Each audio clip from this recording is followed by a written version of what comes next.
そんなにすごいんですかっていう。本当に作ったりサンプルスリーブを入れたい4トル軽いからだよね。そうが乗りやすさ最強。僕の車超えた。ロッカームが飛ぶっていうのは800馬力はどうもこんにちは、ヤマトです。そしてですね、今日もヤシオファクトリー岡村さんに来ていただいてます。じゃあじゃあよろしくお願いします。はい、来ていただいてますっていうか、僕がヤシオファクトリーに行ってるんですけどね日本語がおかしいですね今日なんですけど、はい、ちょっと前も2人でお話ししてる動画出たと思うんですけど、あれとはちょっとまた別の企画で、エンジンについていろいろ聞いてみたいなと思っていて、ちょっと別のお店ではあるんですけど、ロータリーエンジンの回とかもやったんですけど、名機と言われてるエンジンってあるじゃないですか、各メーカーに、トヨタだったら 4AG とか 2J とか、いろいろある中で、日産にも RB26 と、そして後ろにあるこのシルビアに積まれてる SR エンジンというのがあると思うんですね。で、その名機って言われてるものって何をもってして名機って言われてるんだろうっていうふわっとした疑問があって、その道のプロにいろいろお話を聞いてみましょうというのが、今回のエンジン企画でございますと。でその中でこの SR エンジン、元はその13シルビアの時に CA から SR に変わってみたいな感じだと思うんですけど、一般的にはシンプルな直4のツインカムエンジンかなって思ってたんですけど、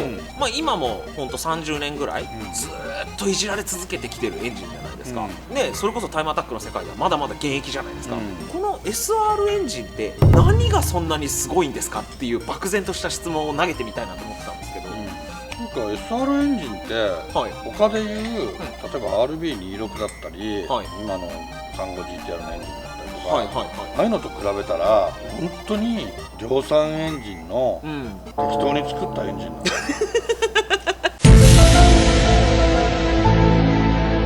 適当って言ってしまったいやそんなことはないと思うんですよ。そのいろんな車種に乗ってますよ。シルビアに限らず、サニーとかプリメーラとかエクストレイルとか、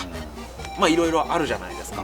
でその中で、スポーツカーのこのシルビアっていう車だったり 180 だったり、あとは古いのだとパルサーとか、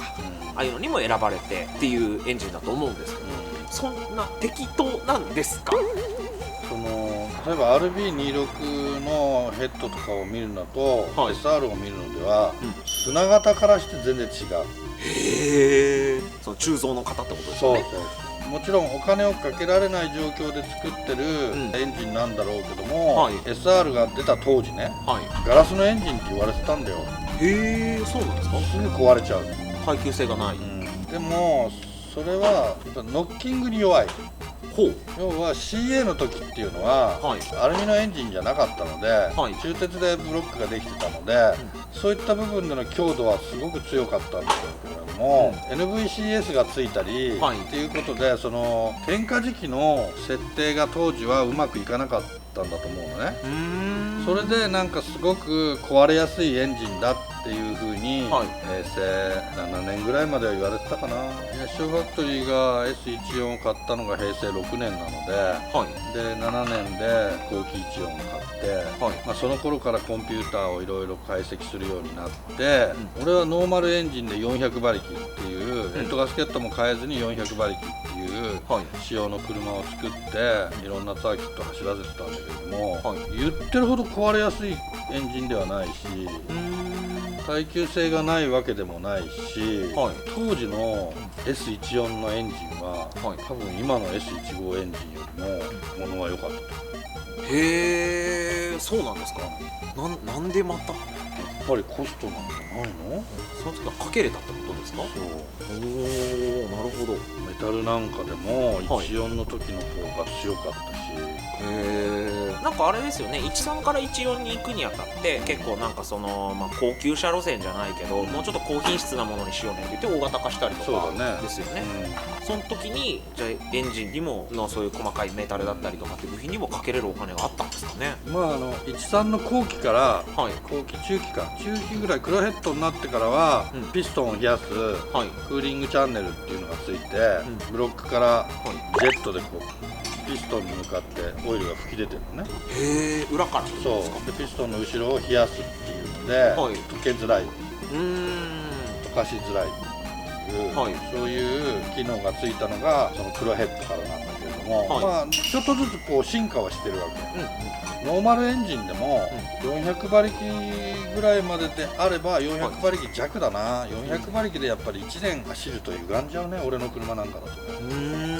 もうそこまで来ちゃうとちょっと耐えられない。去年1年間俺は400馬力で走ったんだけれども、最後に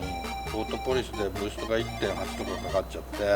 まあ、当然400馬力を超えちゃった状態で走らせちゃったんだけれども、ピストンリングが異常な減り方をしてて、圧縮が全てきれいに 0.7 しかなくなっちゃって全てきれいにまあ走るんだけど、パンチが全然なくてブローではないんだけれども、そういった状況で変摩耗するようになっちゃったので、やはり強度的な部分で無理なんだろうなっていうことで、今年からは3ミリスリーブを入れた強化スリーブを入れたブロックで走らせてるけれども、なんで SR がいいかっていうと、やっぱり4気筒で軽いからだよ。シンプルに。だからそのドリフトでは 2J って言ってるけれども、じゃあグリップで 2J 使ってる人そんないないでしょ。確かにそうですね。やっぱ重いでしょ。6発だしでかいし、トルクの出方は SR って悪くないんで全然。俺ずっと SR しか乗ってないでしょ。今年だわ、ロータリー乗ったのよ。動画出してましたね、そういえば。回転トルクは俺は嫌だな。もちろん回転によって必要なトルクが出て、無駄なトルクがない分ホイールスピンも抑えられるからいいんだっていう独特な考え方もあるし、実際ロータリーが無駄なホイールスピンをしないで加速していくところも見てるし、それはそれでありなんだろうけども、やっぱ SR のトルク型エンジンを知っちゃってるともう頼りないよね。理屈では理解できるけど、やっぱその下からモリモリとこう立ち上がってくるトルクで前にこう進んでいく感じ。そうやっぱり2リッターでも50キロぐらい出るんで、やろうと思えば 2.2 にすればもう65キロぐらいまで出ちゃうんで、なるほど。出すのはわりかし簡単なわけよ。ただエンジンパワーを出すこと自体はそんなに難しいことではないんだけれども、ミッションをどうしようかっていうので、ユーザーカーにはやっぱり400馬力。例えば今だったら Z33、Z34 のミッションがあるじゃないかって言うんだけれども、エッジパターンとして乗るんであればやっぱりミスロックが乗りやすさ最強。ミスロックにかなうものはないと。なるほど。だから馬力を出しちゃったために強化ミッション、例えばこの車なんかも 2.2 なので、これは長尾テクノっていうところの33タイプ M のミッションをベースにクロスミッションに変えてるんですけど、やっぱギアのつながりが全然ダメで、この間もつくばでこれタイムアタックさせたんだけど、3秒しか出なかったんだけど、多分ギアで1秒以上は損してるのね。入らないんだよ。入らない。繋がんないとかじゃなくて入らないんですね。入らない。これが普通にニスロックみたいに入れば、1秒とか余裕で出てると思うのね。これシェイクダウンですよ。シェイクダウンで。シェイクダウン。だからミッションがとにかくネックになってきちゃってるから、例えばこの車もそうだし、あの車もそうだし、400馬力弱っていうギリギリのところで長く乗れる仕様でやるためにはやっぱりエンジンノーマルでいくっていうのがまあ大前提なので、このパワーを出す準備はできてるけどその他っていうことですね。そうなんだよ。だから多分みんなそうだと思う。まあロータリーどうなのかわかんないけど、SR に関しては馬力はまあ500馬力600馬力は別に普通に出せる。出そうと思えば出せる。出せる。サムなんかは500馬力ぐらい今出してるんで、あいつもほら YouTuber でちょっとこれがこう来たんで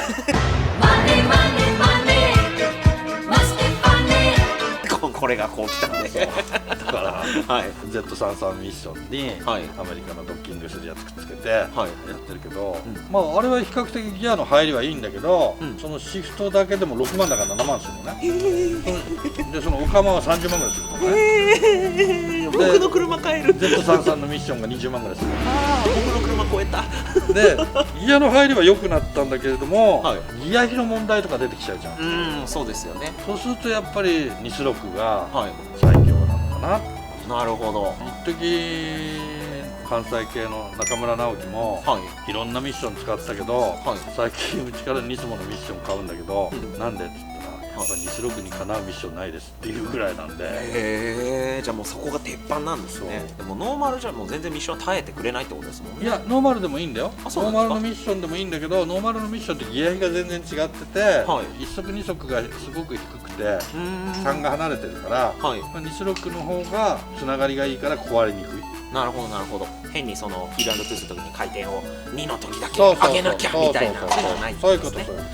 ちなみに今言うて30年前のエンジンじゃないですか。これの後継機のエンジンも一応日産にはあるわけじゃないですか。QR でしたっけ、4発のエンジンがあると思うんですけど、そういった方向に行かずにやっぱりまだみんな SR をいじってるっていうのは、このエンジンの方がノウハウがあるからとか、そうだね、皆さんチューナーさんが研究し続けてきた結果、今もまだまだ最新のパーツが出てくる。そうだね。でもブロックも今、廃盤なんですよ。あ、そうなんですね。もうないんですね。廃盤というか、去年の9月ぐらいまでにバックオーダーが入ってて、そのバックオーダー分を生産して終了っていうことらしいんだけれども、今3回目の試作を作って、ようやくなんか良くなったらしくて、今度ので量産に入れるんじゃないかなって。俺んちは何十個も、もう何十個っていうか10個ぐらいバックオーダー入れてたんだけども、ブロック、クランク、ヘッド、この3つを押さえとけばそこそこできるんだけれども、ブロックが廃盤になっちゃうとかなりきついもんなの。大部分を占めるところですからね。そこにいろんなものが収まるわけで、本当になくなっちゃったら中古で程度のいいエンジン買ってきてみたいな世界になっちゃいますね。基本的に中古で程度のいいエンジンなんてほとんどないに等しいので、だいたいヤフオクで今エンジンが80万とかね。SR ってそんなするんですか？なめてるでしょ。びっくりなんですけど、俺は80万出すんだったら単造のブロック買った方がいいなと思う。そうですよね、ありますもんね今そういうのね。単造でヘッド、クランク、ブロック、この3つを、ピストンもコンロットもついてね、確か300万ぐらいで買えるんだよ。いやー、車だ、エンジン1個で新車だ。いやいや、だって俺は WTAC に出るためにそれを買おうと思ってるよ。おお、やっぱそれぐらいしないと。だって純正ブロックで800馬力出したら、そんなね10周も20周も持たないよ。そうですよね。オーストラリアまで行ってコンロットがブロック突き破りましたなんて笑ってられないですもんね。SR エンジンの800馬力以上なんてそんなにもう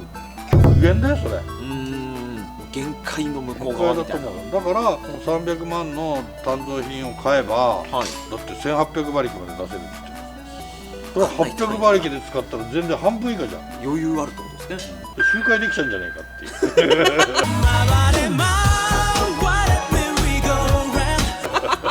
全開モードで 2,3 周いったろうかなみたいな。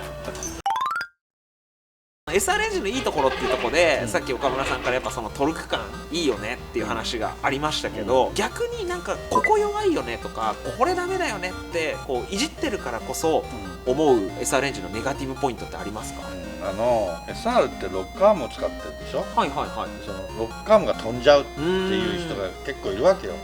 ロックアームが飛んじゃうから、ロックアームストッパーをつけるみたいな、それって全然何の対象にもなってなくて、余計壊れちゃうわけね。要はロックアームストッパーっていうのはロックアームを外れないようにしようとしてるわけだから、でも外れるのは外れるわけだから、外れた時にそれがついてるためにぐちゃぐちゃに割れちゃうわけ。再起不能なヘッドになってしまう。でロックアームが飛ぶっていうのは、高さ調整がちゃんとできてれば、飛ぶことはない。俺ロックアームなんか飛ばしたこと一度もないからね。要は俺んちはエンジン組む時っていうのは絶対、今もうバルブガイドっていうのがもうエキゾーストがもうガタガタなんだ。もうだってほら古いじゃん。古いから、だからガイドを新品に変えてあげるわけ全部。インテーク側は意外と大丈夫なんだけども、ダメな場合はそれも全部取り替えちゃう。でそのバルブのシートカットって言って、シートの座面があってそこをきれいに削って、バルブの突き出しを全部同じにするのね。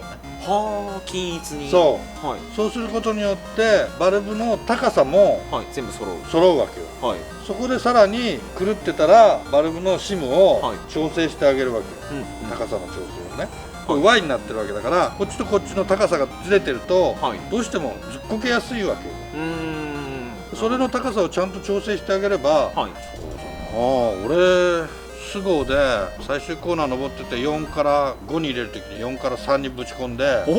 あの時はロッカーが飛んで、コッターも飛んでバルブが下に落っこってピストン叩いて、おまけにクラッチのフライホイールのボルトが全部折れて、あんなもん折れるんですか？もうガンガンガンクランクのキャップがひび入ってたから。マジっすか？あれは重傷だったよ。それ以外に俺はロッカー飛ばしたことはない。なるほど。俺みんななんかロッカーが飛ぶって言ってんだけど、俺はロッカーを飛ばしたことになんでだろうなって思うんだけど、そのロッカーとシムを適当に組んでんじゃねえのってちゃんと数値見てねえだろって。そんなことも合わせずにやっちゃってる人たちがみんなロッカーが飛んでる。いや本当に全然分回しもしないのにポコロってずっこけたりする時あるのよ。そうなんですか？走ってんの見てると。なんでだよと思うけど、そういうことなんだと思う。なるほど。ロッカートラブルってのはすごく多いね。なんか結構その僕の知ってる範囲だと、そのロッカーアームが飛んじゃったりするから V ヘッドっていうんでしたっけ、あれに乗せ替えるみたいな話は聞いたりしたことありますけど、V ヘッドにすればロッカーは飛ばないと思うよ。V にすればすごい馬力も出るし、まあそれはそれでありなんだと思うけどね。まだ俺は V はやったことないけど、これからやろうと思ってるけどね。なるほど。まあそのいいところで言うと、そのトルク感、この4発かつこの SR エンジン独特の低回転から来るトルク感がすごい楽しい。でもまあちょっとネガティブなところで言うと、そのロッカーが飛びやすいっていうのが一般的にはあるよと。ただ俺は飛ばしたことないぞと。最後に1個聞きたいなと思ってたのは、これから、それこそ WTAC も出るっていうところもあると思うんですけど、数々そうやってチューニングメニューがあるわけじゃないですか。そのヘッドもそうだし、2.2 リッターかもそうだし、岡村さんが最強の SR エンジンを予算度外視で作るとしたら、なんかどういう仕様になるんですか？あくまでもさ、それってさ、俺の中での話なんだよね。お客さんに勧められるっていうことではない。そうですね。やっぱり今はもうやっぱり800馬力は出るエンジンを作ろうっていうのは頭の中にあるよね。そのタイムアタックするために。そう全て単造品を使って、国内のパーツって多分使わないよね。もう基本は海外製。タービンは新しく出た GCG の下から上まで出るっていう、そういうタービンをつけるだろうし、でももうクラッチとかはね、大浦クラッチのトリプルクラッチはもう用意してあるんだよ。そうなんですね。そこはもう日本製の方が信用できる。残念だけど国内のパーツを使う予定は多分ないと思う。そうなんですね。やっぱ向こうのが進んでるんですか？進んでますね。なるほど。で配線もミリスペックで全部引き直そうと思ってるんで。じゃあ本当に新しく1台作り直しっていう。そうだね。いらないものを間引くんじゃなくて、新しく作り変える。だいぶ回ったからそろそろ締めようかな。恐ろしい量の脱線をしてて、多分余った秘蔵 VTR が30分ノーカットとか40分ノーカットで出すかもしれない。でも年の瀬ですからね。撮影日はね12月30日なんですよ。なのでこうのんびりとしたこういうのもいいですね。いつもあとね、最後にね一つだけ付け加えとくけどね、カムはね H ケースのステップ1がいい。そうなんですか？カムだけは H ケースがいい。へー。あれはね、俺がねスペシャルオーダーしたカムなんだ。そうなんですか？岡村さんが作ったと言っても過言ではない。カムはね、めちゃいいよ。そうなんですね。H ケースのカムとヘッドガスケットはいいね。へえ。もうそれは SR やるんだったら鉄板パーツ。そうだね。なるほど。最後の最後でやっと SR に帰ってまいりましたがそんな感じでですね、2021年最後の撮影ですね、ヤショファクトリーにお邪魔して撮らせてもらいました。動画の中ではですねエンジンに注目して言ってましたが、他のねチャンネルではあるんですけど、僕が出て、3号コイルとかそういったもののね3号エアフロとかの話もしてたりするので、そっちは検索してぜひ見てみてください。それではここまでご視聴いただきありがとうございました。